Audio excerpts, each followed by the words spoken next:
کی با یه جمله مثل من میتونه آرومت کنه؟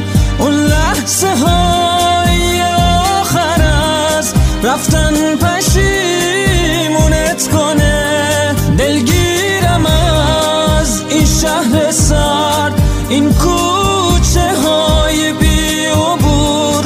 وقتی به من فکر میکنی حس میکنم از راه دور. آخر یه شب این گریه ها سوی چشامو میبره. عطرت داره از پیرهنی که جا